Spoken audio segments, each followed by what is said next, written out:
Ahí debería verse de vuelta. Ahí está. Bueno, menos mal que me di cuenta ahora y no a la mitad. Bueno, entonces, vamos a arrancar discutiendo un poco qué es Keras. Y como les contaba, Keras es un framework que permite construir redes neuronales. Apareció antes que TensorFlow y antes de TensorFlow usaba otra librería de cálculo como backend, o sea, como la parte de atrás de lo que sería la construcción de las redes neuronales. O sea, básicamente el motor que usaba para hacer las cuentas, las derivadas, ¿sí? Y las minimizaciones era otro. En este caso, podías elegir en una época usar Tiano, que era una muy conocida, CNTK, y bueno, y había un par más. Pero básicamente es Keras, la librería que usamos para construir las redes neuronales, y se monta sobre la base de algún otro framework que por atrás hace las cuentas. En este caso, TensorFlow.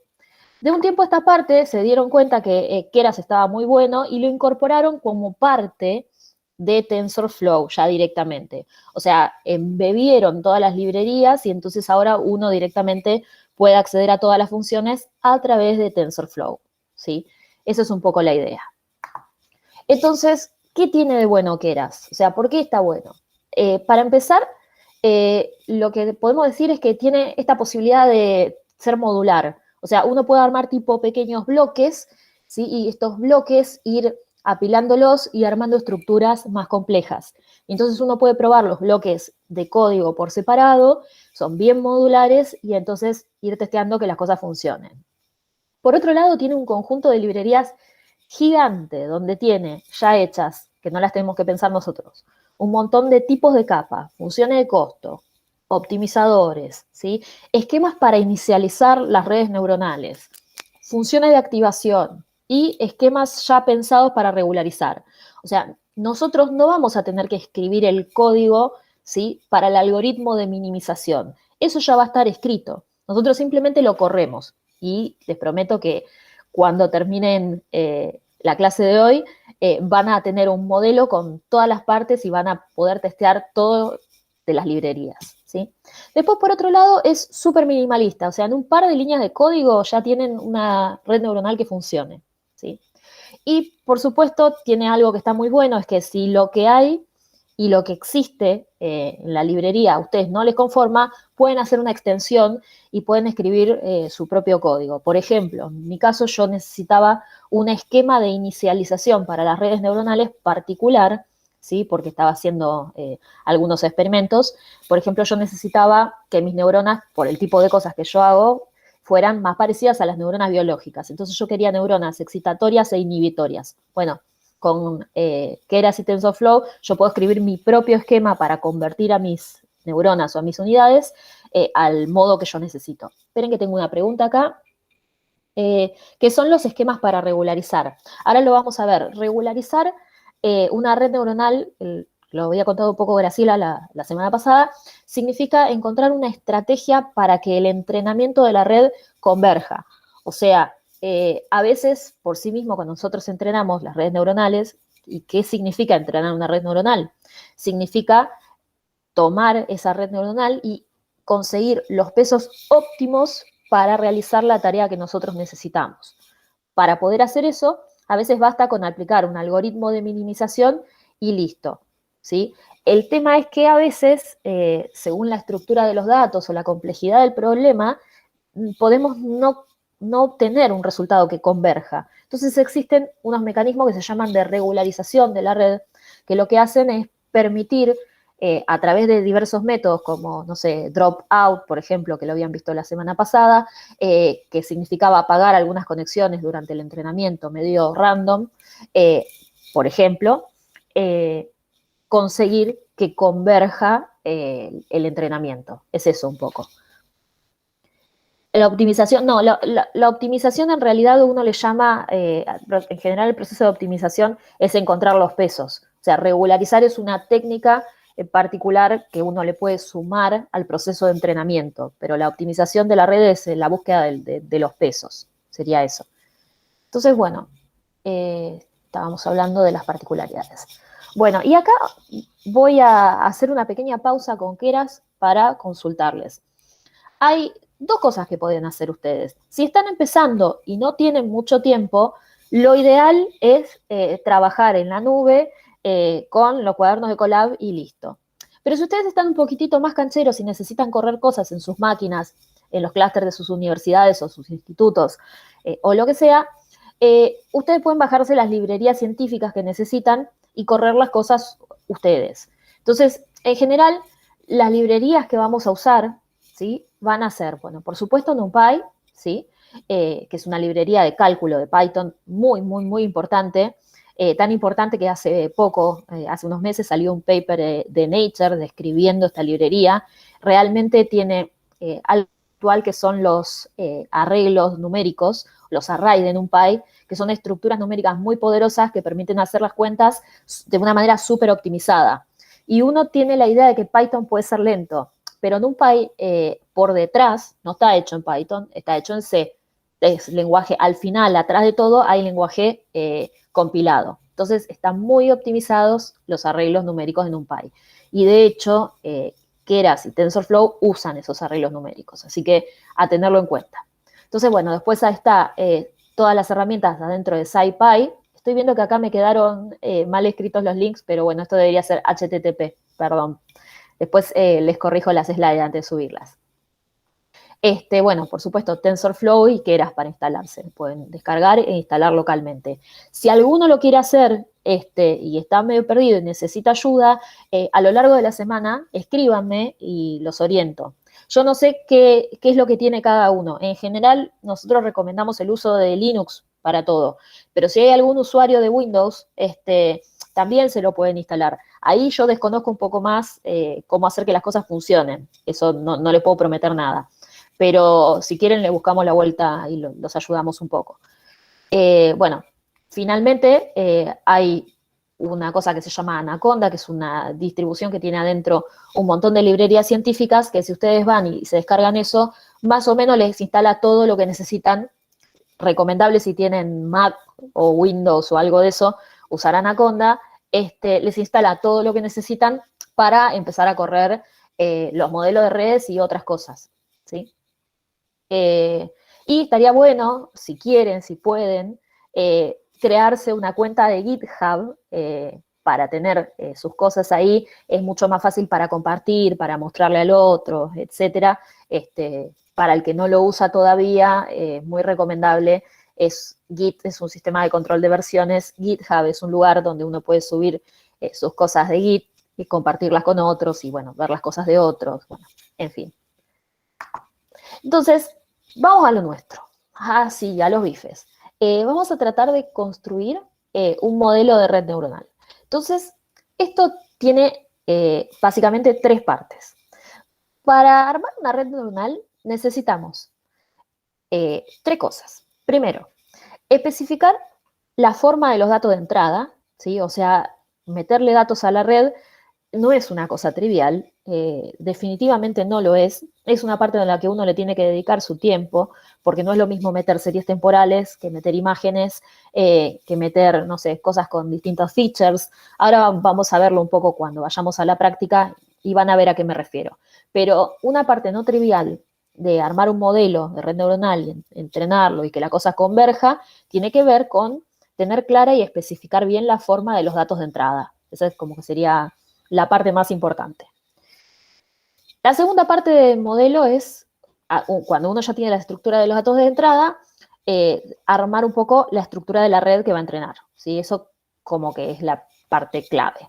Ese modelo que uno arma se compila, ¿sí? Eso se dedica a hacerlo el framework, nosotros no lo vamos a hacer, y una vez que ese modelo lo compiló, ¿sí? Uno hace la parte del entrenamiento, y eso, el código en Keras y en TensorFlow se llama fit.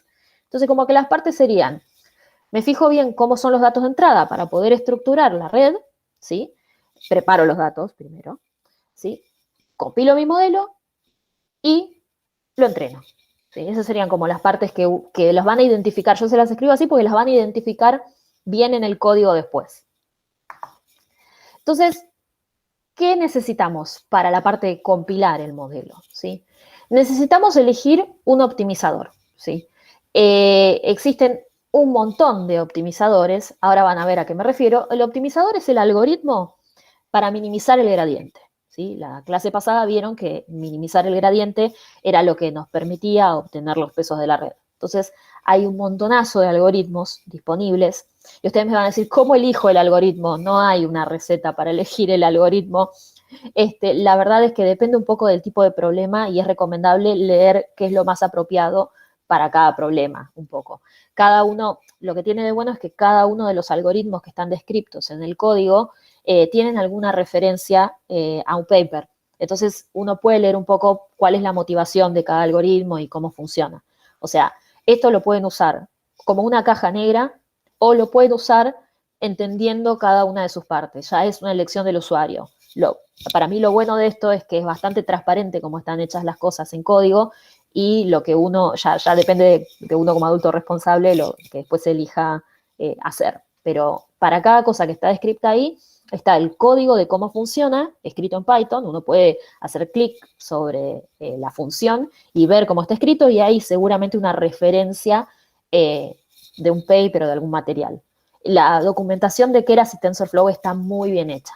La verdad que me gusta mucho. Entonces, uno elige su algoritmo de minimización, o sea, el optimizador. Luego uno elige la función de costo, ¿sí? La función de costo va a depender, y ahora sí, esto puntualmente depende del tipo de problema. Entonces, si estamos haciendo un problema del tipo predictivo, vamos a elegir, por ejemplo, el mean square error. Si vamos a hacer un problema de tipo de clasificación, vamos a elegir la cross entropy, ¿sí? Por ejemplo, o vamos a elegir, si fuera una clasificación binaria, la binary entropy, algo así se llama. Las pueden mirar, tienen todas las funciones de costo para elegir y la idea es que ustedes las pueden usar así como están o incluso, si no les satisface ninguna, pueden definirse su propia función de costo en función del problema que tienen. Te leo, a ver, Rodrigo, ¿es una buena idea probar todas las variantes de cada estrategia para nuestro problema o es mucha pérdida de tiempo, digamos? No, no es una buena idea. La mejor idea de todas es, primero, leer cómo se estructura el tipo de problema. Entonces, por ejemplo, vamos a decir, si tu problema consiste en clasificar, voy a tratar de leer cómo se hace la clasificación. Después, puntualmente veré en base a las features y eso. Ya hay mucho hecho, mucho construido. Muchas veces conviene tomarse un día o 2 días para leer qué es lo que existe porque te vas a ahorrar tiempo, si no vas a ir probando medio a ciegas. Y la verdad es que hay mucho hecho antes de empezar a probar lo propio. Uno empieza a probar y a estructurar cosas nuevas cuando las soluciones que están escritas ya no funcionan para el caso de uno. En general, van a ver que hay muchos problemas que consisten en clasificar imágenes. Y por ahí uno no lo sabe, pero porque trabaja, vamos a decir, no sé, en clasificar imágenes del miocardio del corazón, vamos a decir. Pero por ahí hay un montón hecho en clasificación de imágenes de tejidos, no sé, de dinosaurios, y a vos te sirve. No lo sé. La idea es que primero uno mire un poco qué es lo que existe y cómo estructura la gente que tiene un problema similar al de uno, antes de mandarse. Entonces, dicho esto, el tercer componente que va a tener la compilación de nuestro modelo tiene que ver con la métrica que uno va a monitorear. O sea, cuál es la propiedad que uno va a monitorear para decir, ok, mi problema converge. Entonces, si vamos a la slide acá, fíjense que esto va a ser así, el modelo lo compilo como elijo mi función de costo, elijo mi optimizador y elijo las métricas que voy a monitorear. ¿Sí? Eso es una línea de código, la parte de compilar el modelo. ¿Sí? Por supuesto que arriba de compilar el modelo va a estar la estructura de nuestra red. ¿Sí? Y abajo del compilar el modelo va a estar el fit. Entonces, bueno, un poquitito para repasar lo de la semana pasada, porque ya lo vamos a implementar. La semana pasada vieron como el corazón de todo el perceptrón, ¿no? Y la idea es que, vuelvo a esto porque hoy lo que vamos a hacer es básicamente redes formadas por perceptrones, ¿sí? O sea, con eso ya van a ver que podemos hacer un montón de cosas. ¿Sí? Todavía no vamos a ver estructuras raras, se las voy a mostrar un poco por arriba, pero las estructuras más interesantes, si quieren, para problemas más específicos como análisis de imágenes y análisis de series temporales, las vamos a ver la clase que viene. Yo les voy a contar toda la parte de series temporales y cosas que tienen que ver con redes recurrentes y Pablo les va a contar todo lo que tiene que ver con clasificación de imágenes, ¿sí? Entonces, van a ver que ya con el Perceptron podemos hacer un montón de cosas. Entonces, ¿qué es lo que tiene especial Keras? Todas estas capas que yo ya les estuve contando, como las que son, por ejemplo, se llaman capas convolucionales, que sirven para el análisis de imágenes, ¿sí? O capas específicas que son para series temporales, incluso esto que dice QDNN, GRU, este QDNN son capas específicas pensadas para correr en placas de video, ¿sí? Para usar el GPU. Así que tiene ya implementado un montón de cosas súper optimizadas, donde si uno necesita hacer algo más o menos poderoso, puede elegir ese tipo de capas. Entonces, hay un montón de tipos de capas. La capa que uno elige tiene que ver con el tipo de problema y el hardware que uno tiene disponible también, ¿no? Entonces, esto como para que vayan viendo, ¿sí? Las capas recurrentes, ¿sí? Que son las que vamos a hablar la semana que viene, ¿sí? Hay varios tipos, están estas, las comunes, ¿sí? Están estas que se llaman Gate Recurrent Units, que tienen una vueltita de tuerca con un sistemita para poder recordar los eventos que están muy lejos del evento que me importa, o sea, para tratar series temporales largas, ¿sí? Lo mismo estas Long Short Term Memories, ahí está, no me salía, y bueno, y hay un par más. Ya las vamos a ver. Yo para que después cuando ustedes naveguen la documentación vayan reconociendo las cosas. Entonces, bueno, después, por otro lado, todas las funciones de activación, además de las capas, ¿no? Ahora pensemos en las funciones de activación. Todas las funciones de activación que vieron con GRA, ¿sí? Tienen su contraparte en TensorFlow y Keras. O sea, pueden ir y buscarlas y están perfectamente definidas, ¿sí? Por ejemplo, la sigmoidea va a estar definida así, y cuando ustedes la elijan, la cuenta que va a estar haciendo por detrás es esta. Lo mismo con la tangente hiperbólica o con ReLU. El tipo de función de activación va a depender del tipo de problema, ¿sí?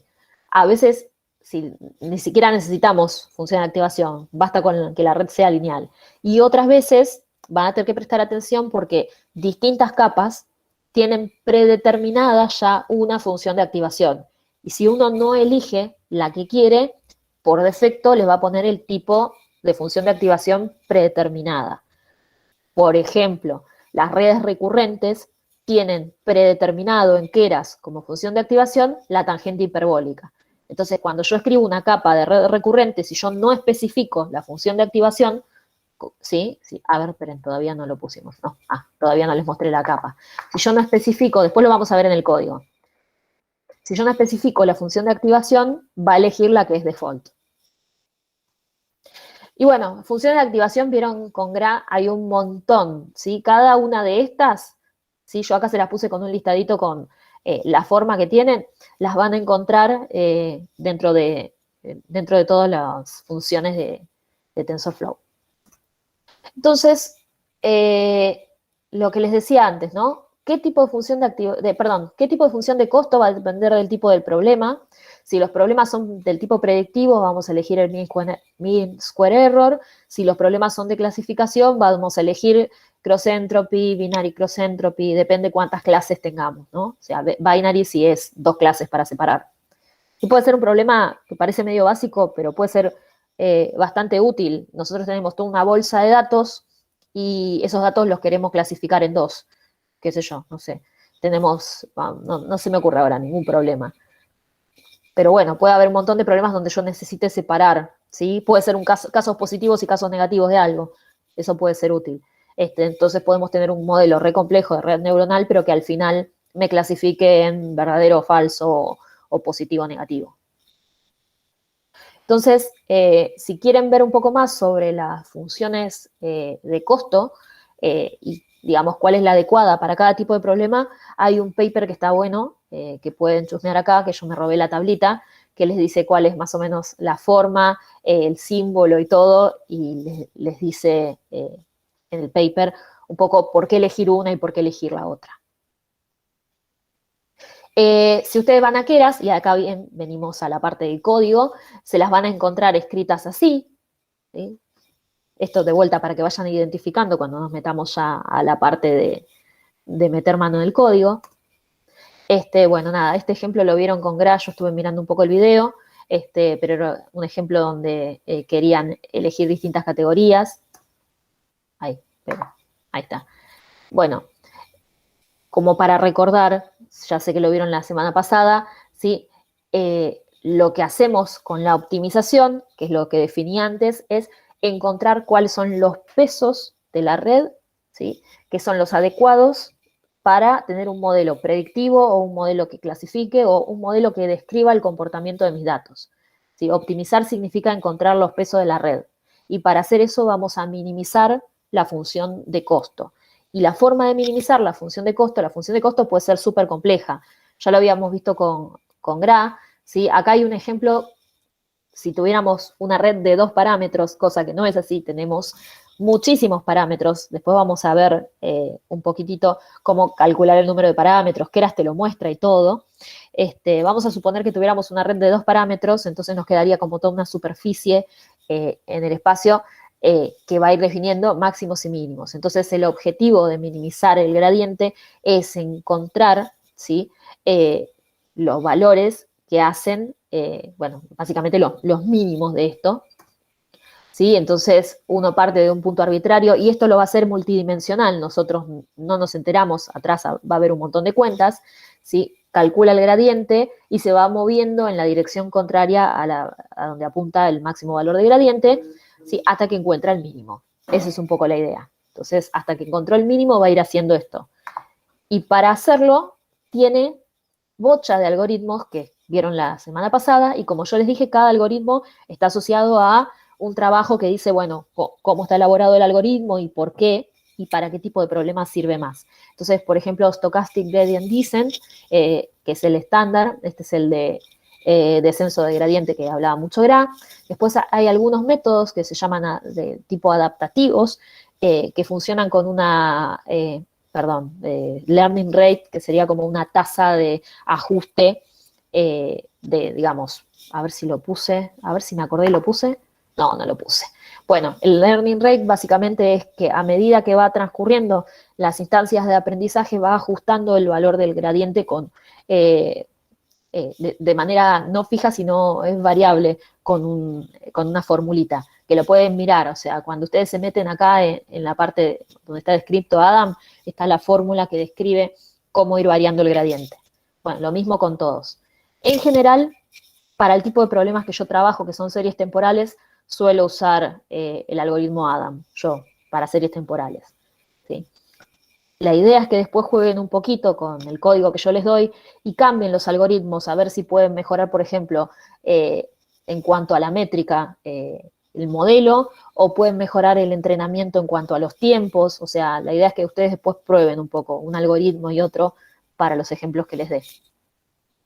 Entonces, bueno, los optimizadores van a aparecer escritos así, en Keras, ¿sí? Va a ser muy sencillo, donde, por ejemplo, en el caso de Stochastic Gradient Descent, tienen la learning rate, el momento, el decaimiento. Ustedes pueden no poner nada de esto de adentro y les va a poner el estándar, ¿sí? Pero si ustedes quieren, pueden agarrar y escribirlo de manera explícita e ir modificando los parámetros en función de lo que ustedes necesiten, ¿sí? Pueden usar o lo estándar o pueden ajustarle los parámetros. O sea, esto pueden hacer las dos cosas. Y realmente ajustarle los parámetros es muy fácil. Entonces, respecto de las métricas, ¿sí? También va a depender del tipo de problema. ¿Cuál es la métrica que me va a decir mejor cuál es mi modelo? O sea, cuál es el mejor modelo. ¿Sí? Entonces, en general yo uso accuracy. Si tenemos clasificación binaria, por ejemplo, vamos a usar binary accuracy y así. ¿Sí? La métrica la tienen que elegir en función del problema. Y entonces ahora vamos a ver un ejemplo muy básico, como que sería nuestro primer ejemplo, para que vean después cómo va a estar escrito. Entonces, por ejemplo, yo quiero armar una red neuronal en Keras. Entonces, me construyo mi modelo así. Me importo la función de activación y el tipo de capa que me interesa, en este caso la capa densa, es una capa de perceptrones. Y se llama densa porque, distinto de las capas sparse, densa significa que están todas las unidades conectadas con todas. ¿Sí? Es eso. O sea, y entonces, acá me busco desde Python el tipo de función la función de activación y el tipo de capa, y entonces ahora empiezo a apilar lo que necesito. Entonces mi primer capa va a ser una capa densa que tiene 64 unidades, ¿sí? Esa sería la idea. Y luego de esa capa densa voy a poner como función de activación la tangente hiperbólica. Entonces ahí ya me voy armando mi modelo como en capas. ¿Sí? Tranquilo, vamos a hacer en más detalle. Bueno, nada, respecto de lo que habían discutido con Graciela, que existía el problema del underfitting y el overfitting, ¿sí? Que Graciela lo había graficado, no me acuerdo si había puesto este o el dibujito de la cama. Un problema de overfitting en el caso de redes neuronales o en el caso de cualquier otro algoritmo que prediga un resultado, es el estar eligiendo un modelo que no generaliza bien. Entonces, Keras y TensorFlow tienen un montón de herramientas de regularización para prevenir el overfitting. ¿Sí? Y el overfitting, quiero resaltar que no es un problema solo de redes neuronales, sino que es un problema de los modelos. Y les voy a dar un ejemplo que a mí me daban en física experimental. Si yo tengo 4 puntos, ¿sí? Vamos a suponer que yo tengo un gráfico, que yo tengo una medida de algún experimento y tengo solo 4 puntos. Y quiero ajustarle un polinomio de grado 3. No tiene sentido. O sea, voy a tener un modelo de overfitting absoluto. Puedo ajustarle un polinomio de grado 3 o un payaso que va a hacer lo mismo. Entonces, pensar en los modelos que sean representativos o predictivos en términos de los datos que uno tiene. ¿Sí? Eso es importante. O sea, porque si yo trato de ajustar algo que tiene un montón de parámetros, lo más seguro es que haga alguna cosa de overfitting. Bueno, esto que hablábamos de la regularización, un método de regularización que creo que lo discutieron con Gra se llama dropout y no estoy segura de por qué funciona, pero la idea es esta. El dropout tiene la habilidad de ir apagando algunas de las unidades de las conexiones en las distintas instancias de entrenamiento. ¿Por qué digo distintas instancias de entrenamiento? Cuando uno entrena una red neuronal, va haciendo como pasadas de datos, ¿no? Hace toda una pasada y se fija lo que le dan los pesos. Después hace toda otra pasada y se fija lo que le dan los pesos. Y así uno hace tantas pasadas como le indique uno al algoritmo que tiene que hacer. Entonces el dropout lo que hace es, en estas pasadas, ir apagando las conectividades de las neuronas, de algunas, ¿sí? Medio al azar. De manera, yo calculo de no romper nada y tratar de fortalecer los pesos significativos de la red. Yo creo que tiene que ver con eso. Entonces, bueno, otro método de regularización es el early stopping, que esto quiere decir detener el entrenamiento cuando la muestra de testeo y la muestra de entrenamiento alcanzan valores similares. O sea, y acá viene la parte, creo que lo discutieron también con Graciela, que uno entrena el modelo sobre un conjunto de datos, luego lo testea sobre otro conjunto de datos. Uno no testea el modelo sobre los datos de entrenamiento. Entonces, nada, no seguir entrenando la red por demás, sería como la idea del early stopping. Y también ahorra tiempo, ¿no? O sea, el early stopping ahorra tiempo porque yo por ahí ya encontré un modelo que describe bien los datos y le di como un montonazo de instancias de entrenamiento y ya los pesos básicamente no están cambiando. Entonces, también tener en cuenta. Y acá viene la otra pregunta, ¿cómo sé cuántas instancias de entrenamiento le tengo que dar a mi modelo? De vuelta, no lo sé, no sé cuántas instancias de entrenamiento le tengo que dar a mi modelo. En principio lo que yo tengo que hacer es ir monitoreando las métricas que pongo, la accuracy y eso, para ir tratando de seguir cuál es el modelo que mejor describe el comportamiento de mis datos. Bueno, entonces, este es el summary que habían visto con Gra, donde vieron un poco cómo funcionaba el perceptrón, cómo son las redes neuronales y los algoritmos de optimización, y un poquitito sobre las técnicas de regularización, así como a grandes rasgos. Entonces ahora, ¿sí? Vamos a charlar un poco del tema de las topologías que nos podemos encontrar, como para que ya las vayan viendo. Hago una pausa para respirar. Preguntas, consultas, inquietudes hasta acá, escríbanme o háblenme, no hay ningún problema. Vamos bien, si no, pónganme ok, o sea, háganme así con el dedito, escríbanme. Vamos bien, vamos bien. Bien, bien. Gracias, ahí está. Bien, gracias. Buenísimo. Bueno, entonces sí, yo después edito todas estas conversaciones intermedias, las edito, que queda un video un poquito más decente. Bueno, entonces, dentro de lo que serían las topologías de redes neuronales tenemos una fauna gigante de cosas que depende de la aplicación. Puntualmente tenemos las redes feedforward, ¿sí? Armadas de perceptrones, que son con las que vamos a trabajar hoy. Tenemos las redes recurrentes, es otro gran conjunto de redes, que son para series temporales, y las convolucionales, que son específicamente para análisis de imágenes, ¿sí? Ese sería un poco los tres grandes grupos de topologías de redes que vamos a usar. Por supuesto, como verán, no son los únicos, ¿sí? Hay un montón de otras cosas. Algunas de estas cosas tienen sentido en el campo de la investigación en sí mismo o son cosas que eran viejas y después se construyeron de otra manera. Hay un montón de estructuras, algunas se usan para estudiar física y la dinámica de los sistemas. Estas son las que se usan para Machine Learning, básicamente. Estos tres grandes grupos son los que se usan para Machine Learning. Entonces, bueno, ¿qué tienen de particular las redes recurrentes? ¿Por qué me gustan tanto? Y van a ver que me reapasionan la semana que viene cuando les cuente.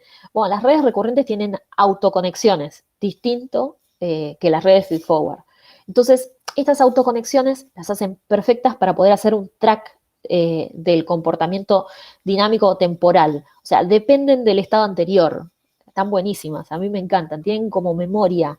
Entonces son ideales para trabajar con todo lo que tiene que ver con series temporales. También se usan, cuando yo digo series temporales, a mí lo que se me viene a la cabeza es la variación de alguna magnitud en el tiempo, qué sé yo, no sé, se me viene a la cabeza un electrocardiograma, un encefalograma, no sé, qué sé yo, la variación de la criptomoneda con el pasar de los días, ese tipo de cosas. Pero también tiene que ver con secuencias, por ejemplo, de palabras o de letras o de símbolos. Entonces se usa para muchísimo. Sí, meteorología, también se me viene a la mente meteorología y Space Weather, que es lo que hace Graciela. De hecho, hace poco sacaron un trabajito en un congreso con un estudiante, estaba muy bueno, donde usaban una red recurrente, no sé si ella lo contó, para hacer una predicción, creo que del clima solar, no me acuerdo, después le preguntamos. Entonces, bueno, básicamente lo que hacen las redes recurrentes es explotar lo que sería la naturaleza de la secuencia de datos. Ah, bien, bien. Bueno, Yao, Jao es o Yao, no sé, perdón, soy medio mala con los nombres.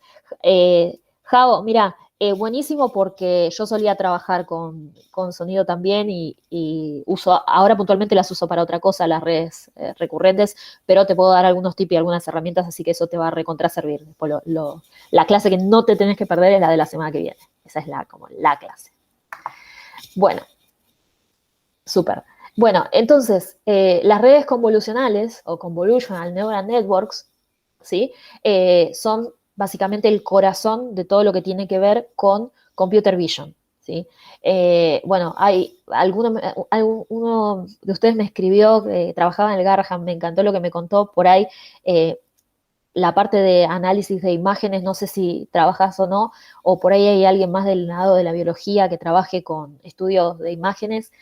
Las redes convolucionales pueden hacer cosas muy piolas, esto se los va a contar después Pablo. He visto cosas recontra interesantes, trabajos que tenían que ver con esto, están buenísimos, y se usan tanto para el análisis de imágenes como después para hacer sistemas más complejos para hacer análisis de video. Y por supuesto que todos estos sistemas de visión inteligente son como la base de cosas tan locas como vehículos que se manejan solos, en el sentido no solo del Tesla que se maneja solo, sino también de dispositivos tipo de drones o de navegación para hacer vigilancia o para hacer monitoreo. Entonces, está bueno. Entonces, bueno, ¿qué vamos a hacer hoy? Me encantó porque lo vi y dije, se parece a muchos de los tutoriales que he hecho yo, redes neuronales. Ah, ahí está, Martín, sí, que me habías escrito vos. Ah, buenísimo. Sí, sí, sí, se puede trabajar con imágenes y está bueno. Bueno, entonces, un poco para contarles que lo vamos a hacer bien, no vamos a hacer esto, o sea, vamos a hacerlo bien, vamos a tratar de ir paso por paso hasta tener algo que funciona y posta hoy se llevan ustedes algo que funciona y van a poder modificar y probar, ¿sí? Ese es el objetivo. porque a veces pasan de cero a una cosa re sofisticada y en el medio nos perdemos un montón de cosas. Entonces vamos a tratar de hacer algo prolijo. Entonces, bueno, como para hablar un poco de esto, bueno, ¿qué son las cosas que podemos hacer con los datos? O sea, porque la gran motivación de muchos de ustedes que se inscribieron en este curso, me imagino, porque me ha pasado a mí, es, bueno, tengo un problema con datos y quiero saber qué cosas le puedo hacer y todo esto que está de moda de Machine Learning, ¿qué le puedo sacar que pueda extraer los features o la información relevante de mi conjunto de datos? Ya sea porque quiero hacer predicciones sobre lo que va a pasar, porque quiero clasificar, o sea, va a depender mucho del tipo de problema que tengan. Bueno, como les dije, las herramientas que vamos a usar, por supuesto, son los cuadernos estos de Colab, que son fantásticos. No se los tengo que vender mucho, pues están buenísimos y van a ver que revan. Y acá viene un tip para los que quieran trabajar en sus computadoras. Algo que puede pasar mucho, sobre todo si hay chicos que son estudiantes de doctorado y están en el tema tesis y no quieren romper nada del código que les funciona en sus computadoras, les aconsejo no instalar las cosas a tontas y a locas. Si van a instalar algo en su computadora, ármense un entorno virtual de Python, ¿sí? Y instalen todo dentro del entorno virtual, que si rompen algo dentro del entorno virtual no pasa nada, ¿sí? Si ustedes empiezan a instalar por ahí librerías y cosas que necesitan para que les funcione Keras y TensorFlow en sus computadoras, por ahí les sobrescribe alguna librería de algún otro software que tengan ustedes que funcione con una versión específica de, no sé, digamos, NumPy o SciPy o lo que sea. Así que mi consejo es que si van a instalar esto en sus compus, ármense un entorno virtual y si rompen algo queda dentro del entorno virtual y no peligran sus tesis o sus trabajos.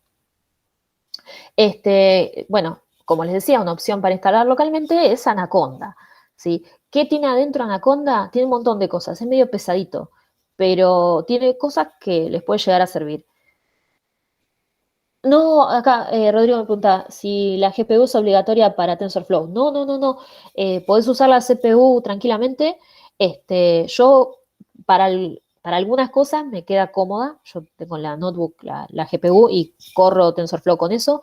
Si ustedes instalan en sus computadoras, en general eh, hay que instalar algunas cositas para que funcione bien la GPU. Nunca es directo, pero pueden usar CPU directamente.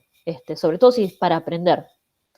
Este, bueno, a mí estos charts me parecen fascinantes, por eso se los voy a dejar cuando les dé las slides. Tienen que está re lindo hecho, de Keras, donde tienen cómo armar un ejemplo básico de una red, ¿sí? Cómo acomodar los sets de datos de testeo y de entrenamiento, ¿sí? Tienen un montón de información que está re buena, cómo se compila un modelo, ¿sí? Cómo es una red convolucional. Después yo les voy a pasar estas slides para que puedan ir chusmeando cuáles son los elementos para ir jugando después cuando armen ustedes sus propias redes. Pero bueno, nada, lo puse porque estas de DataCamp hay no solo de Keras, sino hay también solo de TensorFlow, hay de NumPy, hay de todo. Entonces, bueno, ahora sí, vamos a ver un ejemplo poquitito más completo. A ver, hay dos maneras de armar un modelo. En general a mí me gusta escribirlo así. Ustedes pueden escribirlo de esta manera o de esta manera, ¿sí? A mí me gusta usar el add porque me parece más cómodo para después identificar los segmentos de código y reproducirlo. Entonces, por ejemplo, yo arranco y le digo, quiero un modelo secuencial, quiero un modelo secuencial, que en general todos los modelos van a ser así, y a mi modelo secuencial, que sería como un esquema vacío, ponele en la primera capa una capa densa que tenga 32 unidades, cuya input dimension sea 784. Y esta es la longitud de vector que voy a poner de entrada. Es la estructura de los datos de entrada. A la salida de mi capa densa, agregarle una función de activación relu, ¿sí? Ese sería como empiezo a estructurar mi código, ¿sí? Ahora vamos a ver bien igual. Bueno, antes de ir a la parte práctica, les quiero dejar algunas acá. ¿Qué son las unidades? Perdón, Juliana, ¿qué unidades? Me perdí. Ah, las unidades estas. Las unidades son la cantidad de neuronas que vos pones. Perdón, sí. No, la dimensión es el tamaño del vector. Sí, la cantidad de unidades que vos querés que tenga la red son la cantidad de neuronas. ¿Te puedo hacer una pregunta? Sí, sí, sí, sí. No, en relación, porque está relacionado con esto. Sí, Eso, un ejemplo práctico de algo que tenga 784 de input shape, ¿qué significa eso? ¿A qué vamos lo a... asocian? O Bueno, todavía. ahora lo vamos a ver. Espero, Pero listo, es la listo. longitud, no, pero es la longitud del vector que pones como entrada. O Claro, sea, pero ¿qué significa eso en términos prácticos? Que tenga un vector de 700 y pico. O un modelo, digamos, ¿en qué dominio? Un ejemplo de es que el dominio. dominio puede ser cualquier cosa, es la cantidad de elementos de longitud que tiene el array. Ahora lo vamos a ver Ajá. en el ejemplo. O sea, ¿Qué porque vendría a ser cantidad de píxeles de una imagen, y algo puede así? ser, y Ah, puede ser los píxeles, en este caso acostados, ¿no? Porque claro, claro. o Aplanado, sea, sí. claro, la cantidad de píxeles aplanados, puede ser Ujú. ¿cómo se dice? Ristra de números, o sea, puede ser un arreglo numérico, ¿sí? Ajá, Eso puede representar distintas cosas, ¿sí? perfecto. Pero sería como la cantidad de elementos que tiene el vector. Cada elemento es un float, por ejemplo, o puede ser un int o lo que quieras. Sí, sí, Exacto. sí. Perfecto, gracias. No, no, está bien. Bueno, y antes de empezar ahí con la parte de los ejemplos prácticos, acá, otra pregunta. Model siempre vamos a usar sequential. ¿Cuál es la alternativa? La alternativa es escribir el modelo con esta estructura. En general nosotros vamos a usar siempre el secuencial. Hay otras formas más que implican saber un poquitito más de código escrito por ahí en términos de clases y esas cosas que, bueno, nada, por ahora no nos vamos a meter. Pero en general les voy a dar todos los modelos para que tengan la estructura secuencial para que los puedan armar apilados. Pero no es, puede que ustedes vean otro código después de ejemplos que no esté escrito con la misma estructura. Entonces, pero por ahora vamos a escribirlo así secuencial. De hecho, si ustedes se meten en la documentación, van a ver que hay otras maneras de escribirlo. Entonces, bueno, les voy a dejar. Ahí Rodrigo me escribió más uno, que no me perdí que es el más uno. Por ahí se te fue algo del teclado, pero después aclárame que me perdí. No, Ah, claro. que Adhiere a la pregunta. está perfecto. Más uno a la pregunta. Ah, perfecto. Perfecto. Bueno, y acá, referencias. Les voy a recomendar, primero que después se metan a mirar TensorFlow y qué era la documentación. Hay un libro de este señor francés, que es el que hizo Keras, no voy a pronunciar el nombre, ahí debería aparecer de vuelta. Bueno, entonces cada uno tiene ahí su ventana en teoría, ¿no? ¿Estamos todos bien? Si no, chiflen, ¿eh? Bueno, entonces tenemos la ventana con lo que vamos a hacer. Entonces, básicamente esta es una tarea de juguete que se me ocurrió. Yo calculo que ustedes conocen las compuertas del álgebra de Boole, pero si no las conocen, son una cosa muy sencillita que se usa en aplicaciones de la electrónica digital, donde lo que hacemos es aplicar las funciones booleanas de lógica. ¿Sí? Entonces, una AND es como el I de la lógica proposicional. Entonces, si ustedes conocen algo de lógica proposicional, saben que el I es verdadero cuando ambas premisas son verdaderas. En todos los demás casos es falso. Entonces, por ejemplo, si yo tengo que voy a combinar x1 y x2, el único resultado que da verdadero es el resultado que tiene las dos variables de entrada verdaderas. ¿Sí? Eso es una función AND. En álgebra de Boole, en aplicaciones digitales, esa función AND se representa con este símbolo, ¿sí? Y es una compuerta. Entonces es interesante porque esta función AND se puede hacer también no solo con circuitos electrónicos y con puertas, digamos, booleanas, sino que se puede hacer con una red neuronal de una neurona. Y todas las funciones básicas del álgebra de Boole se pueden hacer con una sola neurona, excepto una, que no se puede. Entonces, ¿cuáles son las funciones del álgebra de Boole? Son AND, ¿sí? OR, ¿sí? Y NOT. Esas son las tres funciones del álgebra de Boole. ¿Alguien siente que estoy hablando chino básico y necesita algún detalle más sobre esto? O sea, las funciones del álgebra de Boole serían el equivalente a los operadores de la lógica proposicional, el y, el o y el negado. ¿Sí? Acá es donde necesito que me digan todo, ok, ya sé de lo que estás hablando o es chino. A ver, espérenme porque me quedó esto. Sí, ok, bien, bien, bien, listo. Sí, sí, para saber. Perfecto. Bueno, entonces, dicho esto, lo que vamos a hacer es una red neuronal donde vamos a modelar una tarea que se llama OR exclusiva, que es una de las tareas que no se puede reproducir con una única neurona. ¿Sí? Entonces, un poco para motivar esto, les puse las diapositivas donde les mostraba cómo era la función AND, ¿sí? Un perfil donde se muestra cómo separar los casos que no del caso que sí, ¿sí? Para distintos valores de los pesos. Entonces ahora bajo un poquito más y me encuentro con este que se llama semisumador, ¿sí? Que está armado con una hora exclusiva, ¿sí? Este semisumador. Entonces, básicamente, ¿cómo es la función hora exclusiva? ¿Sí?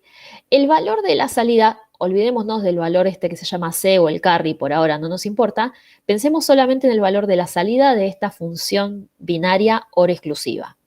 La hora exclusiva va a ser verdadera cuando una sola de las entradas a la vez exclusivamente sea verdadera o cuando una valga 1 y la otra valga 0. Entonces, en estos dos casos, ¿sí? La salida da 1 en este y en este, mientras que cuando las salidas valen lo mismo, el resultado da 0. Cuando las dos salidas son 0, el resultado da 0. Cuando las dos salidas dan 1, el resultado da 0 también. ¿Está bien? Entonces, esta es la que se conoce como función OR exclusiva. Entonces, fíjense que nuestro set de datos para nuestra red neuronal es muy sencillo, ¿sí? En este caso, tenemos 4 posibilidades, ¿sí? Para 0, 0 da 0, para 0, 1 da 1, para 1, 0 da 1 y para 1, 1 da 0. ¿Sí? Ese va a ser nuestro set de datos con el que vamos a alimentar nuestra red neuronal y le vamos a enseñar a reproducir esta tarea que se llama hora exclusiva. ¿Sí? Como verán, es un modelo re tonto en el sentido de que no tienen mayor complejidad los datos, son valores ceros y unos y muy, muy cortitos. O sea, ¿cómo sería el formato de los datos de entrada de la red? Va a ser dos valores dentro de un array. O sea, cada array que tengo de entrada exactamente va a tener dos valores. ¿Sí? Y el correspondiente y de salida tiene un solo valor. ¿Sí? O sea, tenemos de entrada, sí, dos. Y de salida, una unidad que nos va a representar si es verdadero o es falso el estado. Fenómeno. Entonces, vamos a construir la red neuronal. Entonces voy bajando acá. Y lo bueno de esto, lo copado de esto, es que ustedes van a poder ir ejecutando cada uno en su notebook, una por una, todas las instrucciones que vamos a ir diciendo. Entonces, yo acá lo llamé hora exclusiva de juguete, ¿no? Tarea de juguete. Entonces, primero vamos a importar las librerías. Vamos a necesitar NumPy, vamos a necesitar la parte secuencial de modelo, vamos a necesitar una capa densa y vamos a necesitar Matplotlib, que es una librería de Python que nos permite hacer un grafiquito. ¿Sí? Estas cosas vamos a necesitar. Eh, muy bien. La diferencia es de dónde lo estás importando. ¿Sí? La diferencia es esa, de dónde lo estás importando. Hay nombres de las librerías o librerías que quedaron repetidas. ¿Sí? Entonces, la diferencia tiene que ver con de dónde es el espacio donde lo estoy importando, cuál es la clase o el método que está asociado. ¿Está bien? En este caso, estoy importándolo del core. Sí, está muy bien la pregunta. Es como el apellido, sí, exactamente. No necesitas instalar nada porque el notebook lo tiene todo, ¿sí? O sea, no hay que instalar nada.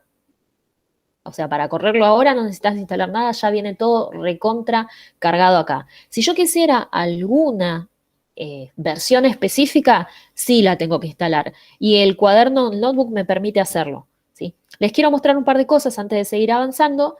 El primer paso va a ser importar las librerías, pero les quiero mostrar algunas cosas del notebook para los que no lo conocen bien. Entonces, primero, si ustedes hacen clic acá, en este espacio, ¿sí? Pueden ver cosas relacionadas con los archivos dentro de su Drive.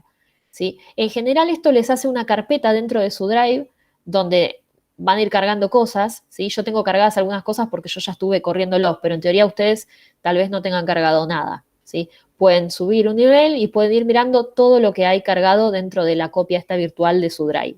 Entonces, como para mostrarles eso, si quieren. ¿Está bien? Eso lo ven desde esta cosa de acá, de archivo. Después, donde dice entorno de ejecución, ¿sí? Yo hago clic, ¿sí? Y acá me permite, y es lo primero que vamos a mirar, por ejemplo, interrumpir la ejecución, ¿sí? Y está el comando para interrumpir la ejecución. Reiniciar el entorno de ejecución. Muchas veces algunas cosas no funcionan porque no reiniciamos adecuadamente el entorno de la ejecución. Así que estas dos cosas ténganlas en cuenta, ¿sí? Interrumpir y reiniciar, ¿está bien? Esto es como serían los dos botones más importantes para la práctica, ¿está bien? Bueno, y pueden hacer otras cosas más, ¿no? Con el Enter ejecutan, o sea, me pareció medio obvio, pero con el Shift y el Enter ejecutan, ¿sí? Ahí, por ejemplo, ejecuté la primera. Y no me va a aparecer nada la salida si está todo bien, porque la primera es solamente importar las librerías. Pero ven que me aparece acá un tilde, ¿sí? Un tilde verde. A ustedes les debería aparecer también. Bueno, dicho eso, antes de seguir ejecutando las celdas que siguen, miren que acá pueden monitorear cuáles son los recursos que Google Drive nos está prestando, ¿sí? Entonces pueden mirar acá un poco cuánto tienen de disco, qué es lo que está haciendo, y miren, si yo hago clic acá, miren que me dice, ¿sí? Que está usando Python 3, ¿sí? GPU de backend de Google Compute, ¿sí? Y me da toda la información, ¿sí? Yo puedo elegir, esperen que me acuerde cómo, creo que era de acá, a ver, ¿de acá era? A ver, creo que era de acá. No me acuerdo. Bueno, denme un segundo que no me acuerdo de dónde es, porque yo generalmente dejo que elija todo Google, porque... No, esperen que no me lo acuerdo. A ver, herramientas, entorno de ejecución. Denme un segundo. No puedo encontrar. Configuración, acá. Editor. No. Ay, no lo puedo encontrar. Yo puedo elegir usar la GPU o la CPU. Perdón, no lo puedo encontrar en este momento. Espera, me están preguntando, ¿le podemos pedir recursos infinitos? No, no te lo va a dar. Ah, y si quieren ejecutar algo, les cuento, porque yo ya he hecho simulaciones usando esto, les cuento que les deja usar 12 horas corridas, creo, a lo sumo. Sí, tu internet te anda bien, porque a mí se me ha desconectado antes.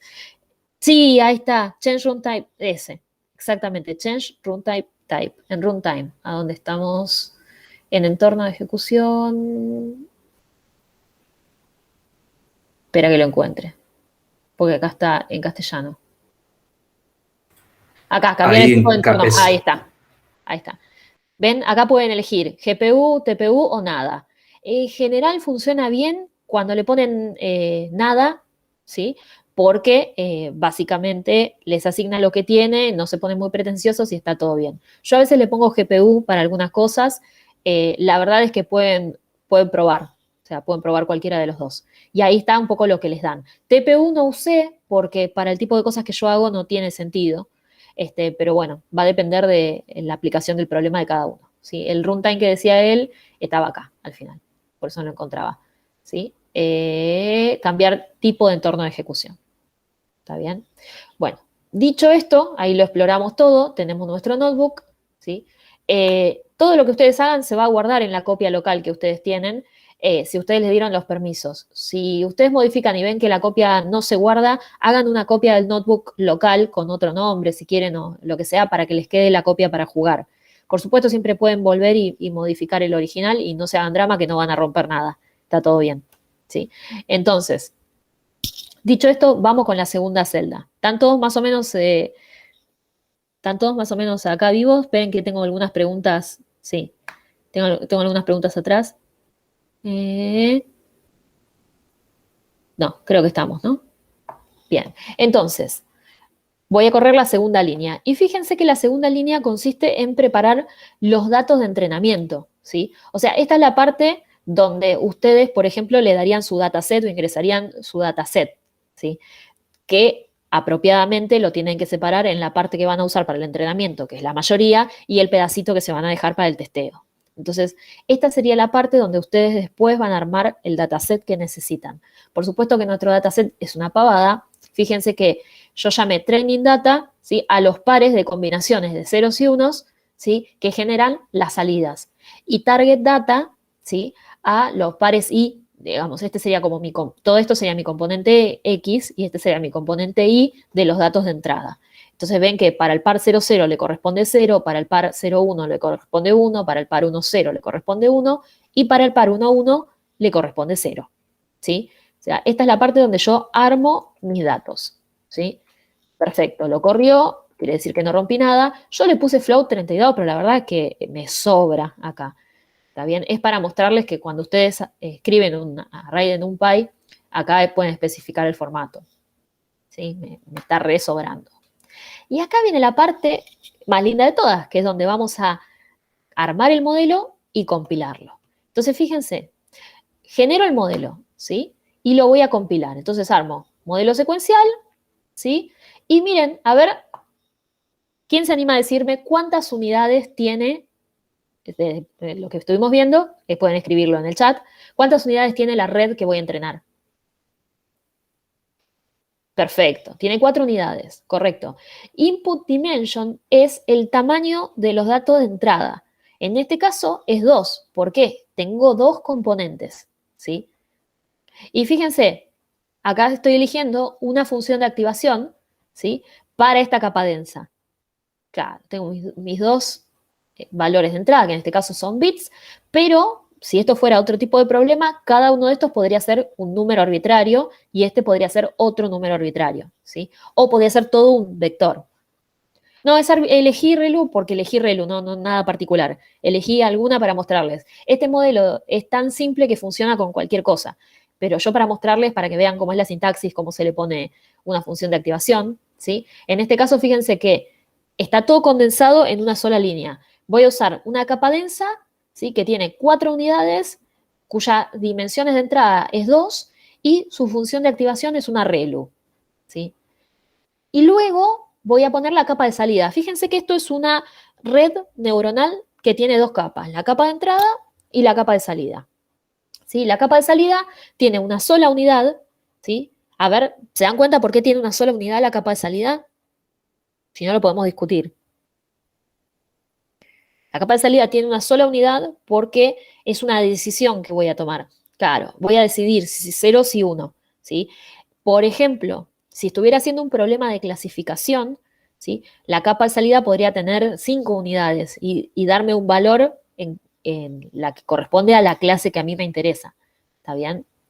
Eso va a depender del tipo de problema. Por ejemplo, para un problema del tipo predictivo de un estado, también va a tener, el tipo predictivo de un estado también va a tener una sola unidad porque, por ejemplo, sería la serie temporal que representa, la serie temporal futura que representa el modelo que yo quiero. O sea, esto va a depender de qué es lo que ustedes armen.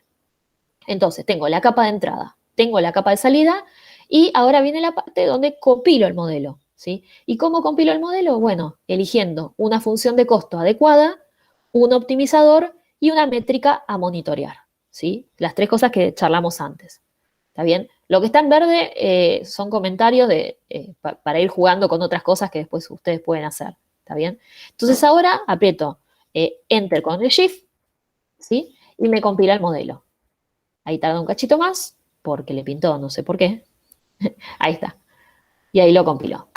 Bueno, y ahora viene la etapa donde vamos a hacer el entrenamiento, ¿sí? Y ven que tiene un montón de comandos adentro, ¿no? Entonces, fíjense que yo acá puse history igual model.fit. Y esto tiene un sentido, el history que le puse acá. Me define una variable history porque yo después puedo ir asignando a esa variable history todas las instancias de entrenamiento. Es una práctica que hago yo para poder guardarme las instancias de entrenamiento y poder ir monitoreando qué fue pasando a lo largo del entrenamiento, ¿sí? Más adelante vamos a ver un poco cómo hacer para guardar distintos modelos, porque podría pasar que ustedes están interesados en entrenar un modelo, guardarlo y usarlo para otra cosa. Entonces, el modelo de red neuronal se puede guardar, ¿sí? En un formato HDF5, una cosa así, y eso se puede usar después, abrirse y usarse para otra cosa. Hay una forma de ver las variables de Colab tipo workspace en Spider. No sé, no sé qué sería eso. Que si te guarda una instancia de las variables, la verdad que nunca lo hice. No lo sé, no lo sé. Me mataste. Después me fijo y te confirmo, porque nunca usé Spider. Yo soy medio cabeza para programar y yo programo directamente haciendo mis scripts en Emacs, ¿sí? Y directamente los corro. Nunca uso, Spider es un IDE, ¿sí? Yo nunca uso IDE, solamente para explicar estas cosas. No sé, no lo sé usar los IDEs. Además, a veces para algunas cosas, y acá me pasa mucho cuando quiero explicar o hacer cosas yo, me olvido que tengo que reiniciar las cosas, porque cuando vos ejecutás sin el IDE, está todo bien, pero el IDE te va guardando algunas cosas y a veces cuando modificás algo tenés que reiniciar el entorno de ejecución, si no metés la pata. Bueno, no es práctico. Para las cosas que hago yo no me resulta práctico. Bueno, entonces estábamos con la instancia de fit. Entonces, fíjense, ¿qué es lo que va en el fit? Primero, el training data, después el target data, o sea, el X y el Y del set de datos que yo voy a usar para el entrenamiento. ¿Sí? Después, acá vienen las instancias de entrenamiento. ¿Sí? O sea, ¿cuántas veces voy a recorrer mi set de datos? Acá me puedo hacer la canchera y puedo clavarle 1000 porque mi set de datos son 4 datos. ¿Sí? Por ejemplo, para las cosas que hago yo de redes neuronales recurrentes, mis instancias de entrenamiento generalmente son 20, 30 epochs, ¿sí? O sea, 30 pasadas. ¿Sí? Este verbose significa, bueno, básicamente acá pueden poner verbose y tiene distintos valores, 1, 2, 3, 4, depende del número que pongan acá, es qué es lo que te va a escribir mientras va haciendo el entrenamiento, o sea, qué información te va a ir escribiendo debajo. Y acá este shuffle igual true está bueno, en este caso no tiene sentido porque de vuelta son 4 datos, este shuffle es un mezclador de los datos de entrada, o sea, los pares de datos que vos le vas dando, te los mezcla, ¿sí? Para que en cada una de las instancias de entrenamiento no te quede repetido ningún set de datos, ¿sí? Entonces, esto es lo más básico como para hacer el entrenamiento del modelo. Dicho esto, yo estoy segura que yo hablé un montón y ya todos le dieron play y ya se entrenaron su modelo y tienen el resultado, pero nada, quiero dejarles todos los detalles grabados por si después les surge alguna duda. Entonces, ahí le voy a dar play y voy a ir entrenando mi modelo. ¿Sí? Mientras el modelo se entrena, dudas, consultas, inquietudes hasta acá. Viene muy básica la cosa, están muy aburridos. Díganme.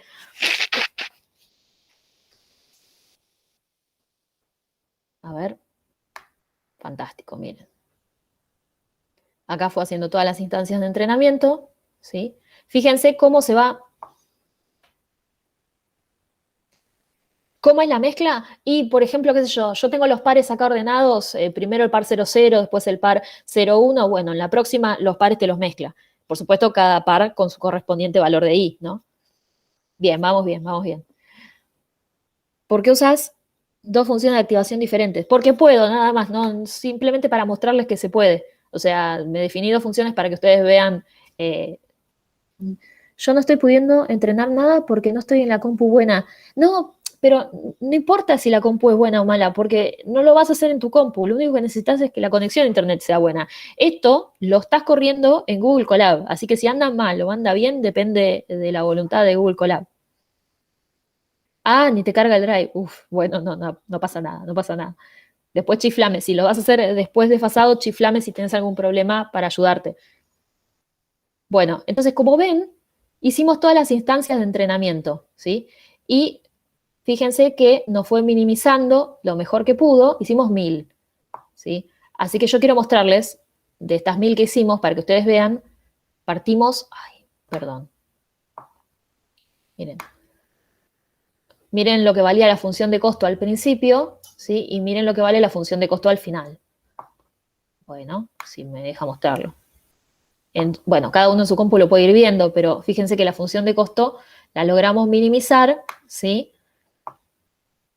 Y entonces ahora tenemos un modelo, no sabemos bien si bueno o si malo, la función de costo quedó minimizada, el binary accuracy quedó igual a 1, puede ser representativo de los resultados o no, tenemos un modelo, ¿sí? No importa, acabamos de entrenar nuestra primera red neuronal. Dicho esto, bueno, ahora vamos a testear ese modelo. Entonces, lo que se me ocurre a mí para testear el modelo, muy básico también, es testear, en este caso no tengo muchas opciones. Acá es la parte donde uno testearía en un set de datos que no sea el set de datos de entrenamiento. Pero como esto es una función binaria que tiene solamente 4 combinaciones de entrada y necesitamos darle las 4 para que las aprenda, no tenemos otra que testearla con esas combinaciones, ¿sí? Esto es porque es un ejemplo de juguete. Si uno fuera un ejemplo de la vida real, el testing data sería otro conjunto de datos que no es el que usamos para el entrenamiento. Y ahí veríamos si realmente el modelo sirve para predecir. Entonces le voy a dar play acá, ¿sí?, al modelo que hice. Bueno, este es el input data, ¿sí? Este es el target, ¿sí?, del input. Y vamos a ver qué predijo el modelo. Entonces, fíjense, el modelo nos dice 037, 07, 07, 022. Y ustedes van a decir, ¿qué quiere decir eso? Bueno, esta es la parte donde si nosotros usamos redondeo, tenemos un modelo joya para una compuerta, en este caso, OR exclusiva, porque fíjense que esto es menor que 0,5 y esto es mayor que 0,5. Entonces, tenemos una buena estrategia para decir que todo lo que es menor que 0,5 corresponde con un 0 y todo lo que es mayor que 0,5 corresponde con un 1. Y básicamente eso es lo que se hace en electrónica, en las compuertas. O sea, se pone un valor que es la mitad del valor de la fuente y uno dice por arriba de esto es 0, por abajo, perdón, por abajo de esto es 0, por arriba de esto es 1. Así que tenemos un modelo bastante piola, ¿sí?, que entrenamos, en este caso en 1000 instancias de entrenamiento, donde conseguimos, si redondeamos esto lo vamos a ver, conseguimos, ¿sí?, reproducir el target output. Jueguen después y vean cuánto lo pueden mejorar. También, por ejemplo, sí, podrían haber sido, si yo lo hubiera definido como entero, podría haber conseguido ceros y unos al final. Ojo que ahí tengo que tener cuidado para ver cómo lo aprende mi modelo, ¿sí? Correcto, correcto. Y acá es la parte donde después ustedes van a tener que jugar y modificar, ¿sí? Pruébenlo, pruébenlo. O sea, ahí tienen el código, pueden cambiarlo y pruébenlo. Sí, totalmente. Ahora, algunos detalles para tener en cuenta. Este es el modelito más básico, es re juguete, pero les permite más o menos ir entendiendo cuáles son todos los pasos de los que estuvimos charlando hoy, ¿sí? Ahora vamos a pasar a uno un poquito más divertido, pero para que ustedes sepan qué es lo que tenemos que ver. Monitoreamos una métrica, monitoreamos la función de costo, ¿sí?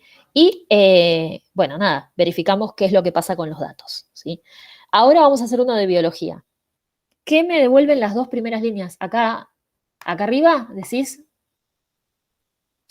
model test. Me está devolviendo, fíjate. Le estoy pidiendo, ¿sí?, esta línea, que me ponga el test en el training data. O sea, le estoy diciendo que me haga el test acá. O sea, eso. Igual, fíjate que todas estas no me las visualizó, porque yo no le pedí que las visualice. Podés hacerle un print a estas 2 líneas para mirar. Me olvidé de sacarlas. Fíjate que yo le puse el training data, el target data y la predicción. Esto de acá es la predicción del modelo, ¿no? El metric names lo había dejado porque yo lo que había hecho antes era un grafiquito donde te iba mostrando la evolución de las métricas, pero me olvidé de borrarlo. Así que bueno, nada, eso. Está bueno, está bueno. Jueguen un poco con este modelo simple para tratar de cambiarle las cosas. No van a romper nada, me parece como el más básico. Y ahora voy a ir a uno que es como el segundo que sigue en complejidad. Igual, ¿tienen dudas hasta acá? En el próximo van a tener más.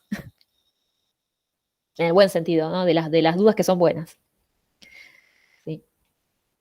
Bueno, ¿les gustó? ¿Les pareció un ejemplo muy, muy tonto? A mí me gusta mucho, pues yo enseño aplicaciones de la electrónica digital en una escuela técnica. Me divierte mucho todo lo que tiene que ver con puertas. Así que bueno, nada. Ahí vamos con el otro entonces. Perfecto. Bueno, el primer ejemplo que les mostré fue todo mío. O sea, ese lo escribí medio de cero. Este lo tomé, si alguno usa ahí, ¿cómo se dice? Kaggle y estas cosas, me robé algunas cositas de ahí que me parecía piola y en voy a mostrarles lo que son las features, o sea, un poquitito de un par de librerías como scikit-learn y estas cosas. O sea, nada, este segundo ejemplo está bueno, no es mío, pero sí las modificaciones, o sea, dejé lo que creía que era más básico para que ustedes vean todas las etapas del modelo. Entonces, En este no les puse fotitos todavía, pero les cuento de qué se trata. Existen una especie de plantas que son medio parecidas, ¿sí? De plantas que se llaman setosas. Yo no sé nada de esto, así que si hay algún biólogo acá y me quiere corregir, me ayuda. Estas plantas setosas tienen distintas características que tienen que ver con la longitud del pistilo, del pétalo, etc. Entonces hay un set de datos de juguete que se llama el Iris Dataset, que van a ser uno de los dos sets de datos de juguete que vamos a usar hoy. El segundo set de datos de juguete se llama MINST y son básicamente imágenes de dígitos dibujados a mano, ¿sí? Entonces, en este primer set de datos no hay imágenes, simplemente hay características guardadas, ¿sí? Como features de distintas plantas. Entonces es una colección grande con muchas medidas, ¿sí? De cada una de estas distintas especies. Como es un set de datos de juguete, cada una de estas medidas tiene el tipo de planta que es, o sea, dice explícitamente cuál es la especie, y están las features que tienen que ver con las medidas que hicieron de esa planta. La idea es que esto se usa para aprender básicamente Machine Learning, no solamente esto, sino para aprender a clusterizar y para aprender otras técnicas de Machine Learning que no sean necesariamente redes neuronales. Bueno, dicho esto, ese es el set de datos con el que vamos a jugar, el Iris Dataset. Por supuesto que este set de datos lo vamos a descargar, es un toque, es muy cortito porque, ya les digo, es un set de datos que es una tablita, no tiene imágenes, no tiene nada. Lo primero que vamos a hacer, ¿sí? Es importar las librerías básicas que vamos a usar. Por suerte están todas cargadas acá en el Colab, ¿sí? Voy a hacer clic acá. Por supuesto, si tienen dudas de lo que estamos haciendo, me van diciendo, ¿sí? ¿Todos pudieron ver abrir el segundo notebook? Todo bien, bien, buenísimo. Bueno, ahí me importó todas las librerías y como yo le pedí que me imprima las versiones para que ustedes más o menos vean cuáles son las versiones que estaban disponibles, ¿sí? Entonces, voy a usar acá. La IPython no me acuerdo por qué lo usé, creo que por algo de la imagen que no me compilaba. Bueno, voy a usar NumPy, por supuesto. Voy a usar SciPy porque voy a usar algunas librerías para hacer una cuentilla de ahí. Voy a usar de vuelta Matplotlib para graficar. Y en este caso voy a usar Scikit-learn, que es una librería que está buenísima y tiene un montón de herramientas de Machine Learning. Sí, puede ser que esté 2 veces importada la librería porque me haya olvidado de borrarla. No le des bola. ¿Cuál está repetida? No la veo. No veo cuál está repetida. Después de la nueva sección. Ay, sí, perdón. Sí, perdón. Pensé que lo había arreglado. Sí, no le den bola a esto. Están las librerías cargadas 2 veces. Pero yo me lo había borrado. Mire, no me lo guardó los cambios que hice. Eso porque lo debo haber abierto con el otro usuario. Perdón. Sí, este segmento no va. Ahí, tiki. Ahí va. Me había quedado repetido el primer segmento. Gracias. Ahí está. Bueno, listo. Entonces ahí, ¿cómo trabajar con este Iris Dataset? ¿Sí? Entonces, básicamente se puede importar de una, ¿sí? Porque está dentro de todos estos packs de librerías científicas. Entonces, lo que yo voy a hacer acá es mostrarles qué tiene un poco adentro este dataset, ¿sí? Antes de empezar a jugar. Y lo que vamos a ver son los primeros 10 elementos que tiene el dataset. Entonces, el dataset tiene distintas keywords o keys donde describe el tipo de features que hay y qué es cada feature. ¿Sí? Básicamente son longitudes, ¿no? ¿Ven? Va a tener las longitudes de algo que se llama sépalo, el ancho del sépalo, la longitud del pétalo y el ancho del pétalo. ¿Sí? Son características de la planta. ¿Sí? Entonces, ven, si ustedes le hacen el print así como lo hice yo, pueden ver las primeras componentes, ¿sí?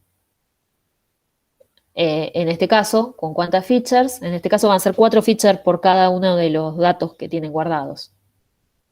Y bueno, y ahí están, ¿no? Las diferentes características, ¿sí? Hay algunos datos, ¿sí? Si ustedes imprimen así el código como yo lo puse, básicamente les va a mostrar un montón de características, ¿sí? Del dataset que están almacenadas, ¿sí? Eso porque es un dataset estándar.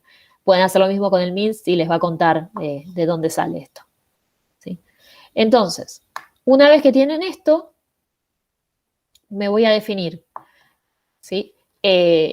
Los features, ¿sí? Básicamente los nombres, el X, el Y, los features, y voy a usar esta parte que la voy a decir así a los grandes rasgos, porque esto va a depender del tipo de dato. Esta es la parte donde codifico la información para el formato que necesito meterle a la red. Esto, por supuesto, hay que buscarlo y va a depender del tipo de dato que estén poniendo, ¿sí? En este caso, toda esta parte de código, ¿sí? Está dedicada a codificar la información de entrada del dataset al formato que necesito para la red, ¿correcto? Es eso. Y todavía no voy a hacer nada de Machine Learning, solamente voy a reformatear mis datos. ¿Sí? Y ahora vamos a visualizar un poco qué es lo que hay. Yo reformateé los datos para poder hacer algunos gráficos, ¿no?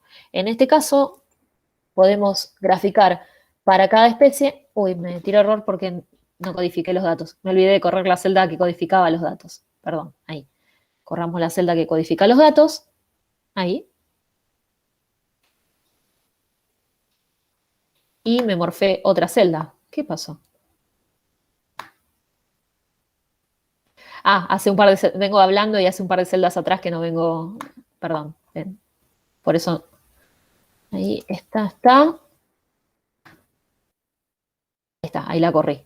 Me había olvidado de correrla. Acá. Corremos esta celda. Ahora sí. Ahora sí. Ahora corrí todas las celdas. Se las venía mostrando y me venía olvidando de correrlas. Ahí. Bueno. Corro esta celda y voy a graficar algunas cosas. En este caso, elegí graficar, por ejemplo, el ancho del sépalo en función de la longitud del sépalo para cada una de las especies. Y a cada especie le puse un color para ver cuáles son las magnitudes que separan una especie de otra. Claramente esta no separa bien estas dos especies, así que hay que usar alguna información más.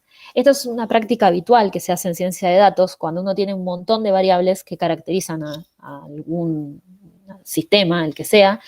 Uno trata de plotear una cosa en función de la otra para ver cuáles serían, digamos, las features más relevantes para separar la información. A veces no es obvio esto.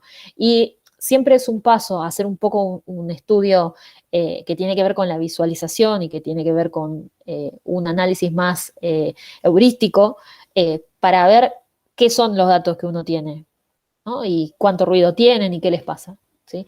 Entonces, en este caso, fíjense, acá está el ancho del pétalo en función de la longitud, ¿sí? Esta parece que separa un poquito más. Entonces, bueno, más o menos en esta parte uno se daría una idea de qué es lo que está usando, ¿sí? Puedo hacer visualizaciones más interesantes, ¿sí? En lugar de hacerlas bidimensionales, puedo hacer visualizaciones tridimensionales de la información, que también por ahí me aportan algún tipo de información, a ver qué características puede tener. Después ustedes pueden jugar y cambiar, ¿sí? Qué en función de qué están graficando, ¿sí? Pero básicamente hasta ahora no estoy haciendo nada de Machine Learning, estoy haciendo una búsqueda heurística de las características que pueden ser las que separen o las que no, ¿sí? Ahora vamos a arrancar a hacer cosas. ¿Y qué es lo que vamos a hacer? Ya vamos a hacer algo un poco más interesante que lo que hicimos en el ejemplo anterior. Vamos a construir una pequeña fábrica de modelos de redes neuronales, ¿sí?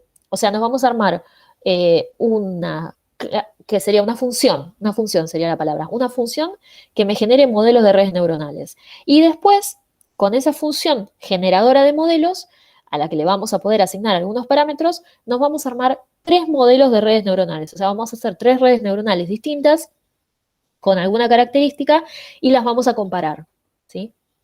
O sea, que en este caso ustedes se van no con una red neuronal, sino con una pequeña fabriquita de redes neuronales y de modelos. Entonces, esta parte del código, ¿sí? Que está acá, es mi fábrica de modelos, ¿sí? Hasta acá no los fabriqué, ¿sí? Y luego, ¿sí? Vamos a agarrar y fabricar 3 modelos, ¿sí? Con estas líneas de acá nos vamos a fabricar 3 modelos y nos vamos a escribir las características. Con esto de acá abajo vamos a describir explícitamente las características de cada modelo. Entonces, tenemos, ¿sí? 3 cosas. Por un lado tenemos, bueno, por supuesto, la parte donde importo las librerías, la maquinita creadora de modelos, ¿sí? Y acá explícitamente creo la cantidad de modelos que yo quiera. Ustedes pueden jugar acá y cambiar, ¿sí? Los parámetros para crear más cantidad de modelos si quieren. Esto les queda a ustedes. Entonces yo voy a ejecutar esta celda y, como les dije antes, todavía no estoy entrenando la red. Simplemente me estoy definiendo o me estoy armando 3 modelos secuenciales, ¿sí? Este es el modelo 1 y fíjense que acá esto está bueno porque con las líneas de acá me permite mirar las características de cada uno de estos modelos. Entonces, fíjense, tengo el modelo 1 y me dice, en la capa 1, ¿qué tengo? ¿Sí? ¿Y cuántos parámetros son? En la capa 2, ¿qué tengo y cuántos parámetros son? ¿Sí? Entonces, yo ya sé cuántos parámetros tengo en total para entrenar. ¿Sí? Acá me dice otro modelo, en este caso tiene 3 capas, ¿sí? Este modelo era un modelo de 2 capas, este es un modelo de 3 capas, ¿sí? Eso va a depender de los parámetros que ustedes elijan arriba, ¿sí? Y acá tengo un modelo de 4 capas, ¿sí? Y entonces, para cada uno de esos modelos me va describiendo las características, el total de parámetros que tengo, cuáles son entrenables, cuáles no, porque podría pasar que algunos parámetros no los quiera entrenar. ¿Está bien? En esta parte voy a hacer 2 cosas. Primero, me voy a definir, ¿sí?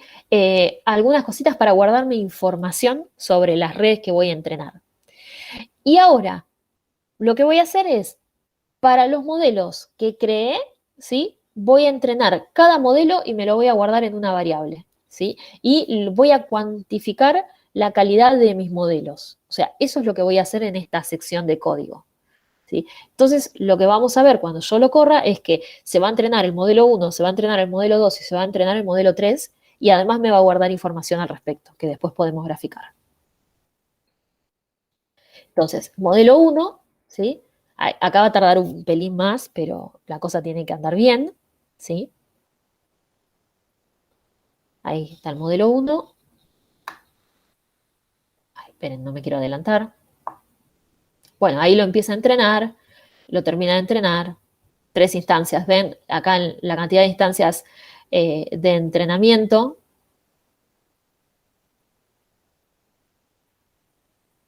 ¿Sí? Tengo mis 3 modelos. Y entonces, una vez que tengo mis modelos, lo que voy a hacer es graficar, ¿sí? Las métricas de cada modelo, ¿sí? Que yo monitoreé para ver cuál de los modelos es mejor. Esto está bueno cuando ustedes lo hagan de verdad, porque básicamente pueden ir comparando cuál es el mejor modelo o si conviene o no conviene ir colocando más capas. ¿Sí? No necesariamente siempre la solución sea colocar más capas, pero a veces puede resultar útil. Y donde me refiero a capas es capas de perceptrón, ¿no? O sea, más de una capa de perceptrón. Bueno, una vez que tengo mis modelos, ahora viene la parte donde los voy a testear. Y entonces ahora fíjense que en esta parte, como los voy a testear a los modelos, ¿sí? Les quiero comentar que voy a agarrar un pedacito de datos que no es el que usé. Y testear los modelos significa ver si puedo predecir qué especie de planta es a través del modelo. O sea, si el modelo que yo entrené, que esa es la idea final, me permite predecir el tipo de plantita. Sería como esa la idea. Entonces, dicho esto, me vengo acá, le doy play, ¿sí? Y en esta parte lo que va a hacer es, y ahora se los cuento parte por parte, ¿sí? Primero, bueno, me grafica cuáles son las features, ¿no? O sea, las medidas asociadas, ¿sí? Después, ¿sí? Lo que hago es la predicción, ¿sí? Y luego, una vez que hago la predicción, lo que trato de ver es cuál es la clase, digamos, real a la que pertenece la plantita y cuál es la clase que me predice. ¿Sí? Y entonces, de Japa, lo que hago es tratar de plotear algunas magnitudes asociadas a mi modelo, ¿sí? Como por ejemplo, asignarles un puntaje o un score. ¿sí? Entonces, esto después lo pueden mirar con más cuidado. Yo, la verdad, no le di mucha bola, pero lo importante de esto, que sí se los hice, es decirles, bueno, ok, ¿a qué clase pertenece, ¿sí? Mi modelo? Entonces, fíjense, yo tengo las features reales acá en I, que es lo que a mí me importa, y las features predichas, ¿sí? Y la clase, ay, esperen que lo marco bien, ¿no? Esto lo hice yo, ahí. Entonces, fíjense, tengo las fichas reales son estas y esta es la clase 0 va a ser, no sé, setosa, no me acuerdo, ahora nos fijamos cómo está asignado, pero 0, 1 y 2 son los que corresponden a los nombres de las especies de las plantas, ¿no? Y fíjense que acá es 1, 0, 0, clase real a la que pertenece va a ser el número 0, y acá ven, estas serían como las tres características que me dicen cuál es la probabilidad de que sea a un modelo y no a otro. Entonces, fíjense que con toda probabilidad me dice que es el modelo 1, ¿sí? 098 de que es el 1, 0008 de que es el 2, 004 de que es la especie 3.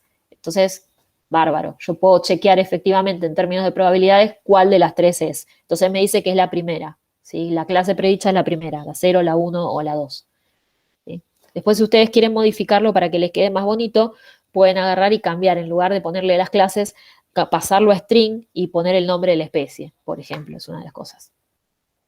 Bueno, entonces esto lo repite para cada uno de los modelos que hicimos, ¿sí? Y entonces, como pueden ver, algunos de los modelos, ¿sí? Dan mejorcito que otros. Por ejemplo, este modelo dio mucho mejor. Ven que se acerca mucho más a 1 este número, ¿sí? Algo que pueden hacer es también, por ejemplo, graficar la matriz de confusión asociada a cada modelo. Eso es una de las cosas que pueden hacer. Entonces yo acá le puse el título modelo 1, modelo 2, modelo 3 y pueden graficar la matriz de confusión. Entonces, fíjense que les queda un ejemplo completito, ¿sí? Ya más parecido a lo que sería la realidad, con la diferencia que en este caso nosotros tenemos datos etiquetados. ¿Cuál sería el uso de esto? Por ejemplo, vamos a suponer que nosotros tenemos una gran base de datos con un montón de medidas reales de alguna característica. Y esas características sabemos que están separadas. O sea, podemos decir que una es blanca, una roja y otra es azul. Si nos llegan nuevas medidas, ¿sí?, de las mismas características, nosotros podríamos usar nuestro modelo de Machine Learning para predecir de estas nuevas medidas que nos llegan a qué familia pertenece. O sea que este es un ejemplo de una red neuronal que permite realizar clasificación, ¿sí? En el otro habíamos hecho una regla, una predicción, y en este lo que estamos viendo es un ejemplo de clasificación, para predecir qué especie será, ¿sí?, de las que nosotros habíamos elegido, ¿sí? Este ejemplo está bueno, me gustó. O sea, traté de copiarlo lo mejor que pude, haciéndole mínimas modificaciones para que sea entendible. Hay mucho para modificar y por jugar con este ejemplo. No sé, dudas, consultas, inquietudes. Tiene bastante código.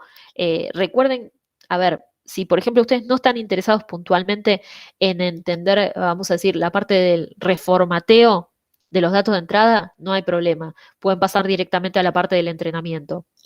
Si ustedes están más interesados en entender, por ejemplo, qué pasa con las features, pueden ir y tienen, digamos, escrito en texto cómo son las features. Pueden jugar, pueden sacar una de las 4 que son, pueden sacar una y ver si el modelo todavía funciona. Pueden hacer varias cosas. ¿Están vivos? ¿Están por ahí? Así pasamos al último.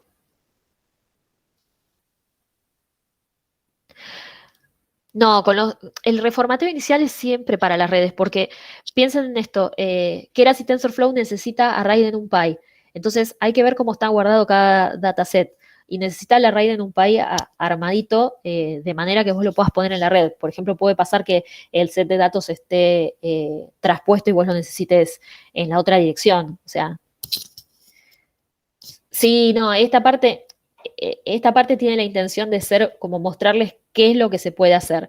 O sea, piensen que es un ejemplo complejo en el sentido de que hicimos muchas cosas con un solo código. Entonces, trabajamos con el reformateo de los datos al principio. Después, en lugar de hacer un modelo de red neuronal, hicimos un pedacito de código para que nos genere modelos con distinta cantidad de capas. Luego hicimos 3 modelos, con esa fábrica de modelos hicimos 3 modelos, ¿sí? Y esos 3 modelos cada uno tenía distinta cantidad de capas.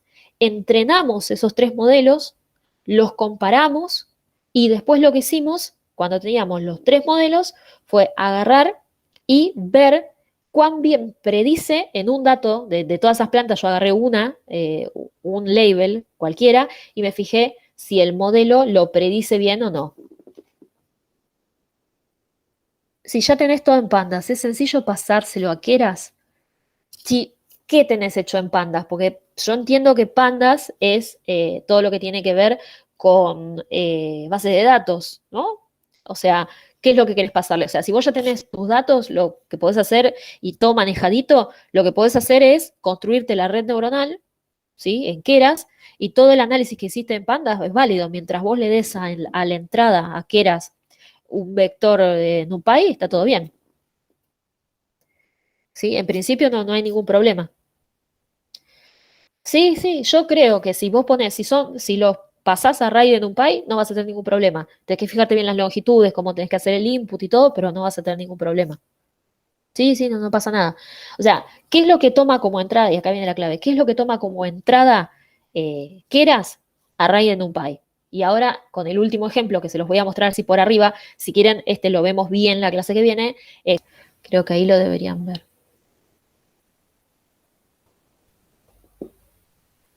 Bueno.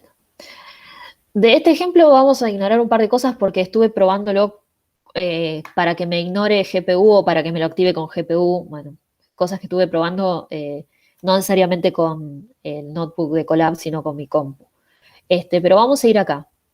Eh, Fíjense, esta línea de acá. Voy a cargar, y esto ya de vuelta es como el Iris dataset, pero es el set de datos que se llama MINST, algo así se pronuncia, que básicamente son imágenes de dígitos escritos a mano. ¿Sí? Cuando ustedes lo hagan, yo no lo voy a ejecutar ahora para que no tarde tanto tiempo, les voy a mostrar la ejecución, después la semana que viene lo ejecutamos y lo vemos bien.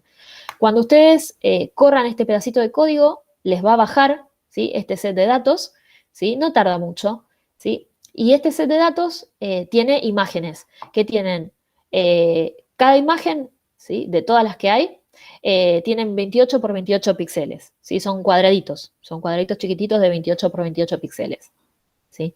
Y tiene, no me acuerdo, 44.000, no me acuerdo, ahora nos fijamos. No, acá, acá, tiene 65.000 imágenes, ¿sí? Creo que tiene 65.000 imágenes, ¿sí? Entonces, por ejemplo, para que ustedes lo vean, yo lo primero que estuve haciendo es jugando a reformatear los tamaños de las imágenes para entender qué es lo que estaba viendo, ¿sí? Y me separé, acá sí, bien explícito, me separo un training dataset, ¿sí? Que es la mayoría de los datos, y un testing dataset, ¿sí? En este caso me voy a separar 60.000 y 10.000. ¿Sí? Jugamos un poco con esto, después vamos a ver la red en serio, pero yo lo que les quiero mostrar es que después cuando lo veamos, en este caso la red va a ser un poquitito más compleja, y lo vamos a ver con más detalle la semana que viene, porque estas, en este caso, son redes cuyas capas no son perceptrones, sino que es una capa convolucional, y bueno, estas que se llaman max pooling, pero son capas que son adecuadas para poder extraer los features de las imágenes. Entonces, cuando nosotros hagamos eso, imagen por imagen, el problema es un problema de clasificación, ¿no? Y en este caso, el problema de clasificación, y ahí lo van a ver claro, es un problema donde tenemos para clasificar 10 valores distintos de salida, porque tenemos 10 dígitos. Entonces, un estado para cada una. Entonces, este problema va a consistir en clasificar imágenes de dígitos escritos a mano. Entonces, para hacer eso, ¿sí? Uno entrena esa red que les dije ahí, bueno, después van a ver, esta tarda un poquitito más, pero porque tiene más capas y tiene más parámetros, pero efectivamente converge, ¿sí? Ustedes pueden salvar el modelo, van a ver en este ejemplo, está explícitamente cómo guardar un modelo, porque por ahí ustedes quieren entrenar un modelo de imágenes y guardarlo para usarlo para otra cosa. Y después al final, este ejemplo, básicamente lo que hace es fijarse si pudo predecir o no un conjunto de dígitos, ¿sí? En este caso, yo voy a tratar de ver y efectivamente pude predecir todos los dígitos con el modelito que tengo, ¿sí? Y lo que hice fue, a ver efectivamente si era verdad, porque no me confiaba de mi modelo, plotear, ¿sí? Las imágenes, ¿sí? De estos dígitos que había predicho, a ver si efectivamente eran 2, eran 0, eran 4, eran 8, en fin. Entonces tienen, por un lado, cómo plotear estos cuadraditos, ¿sí? Que también está bueno para verlos, cómo plotear la imagen que yo al principio había transformado en array, ¿sí? Hay que hacerle un reshape, hay que hacer unas cositas, pero se pueden plotear estas imágenes. Entonces, bueno, este va a ser el problema, digamos, que van a poder entender bien, bien, bien después de haber visto toda la parte de redes convolucionales con Pablo, ¿sí? Entonces,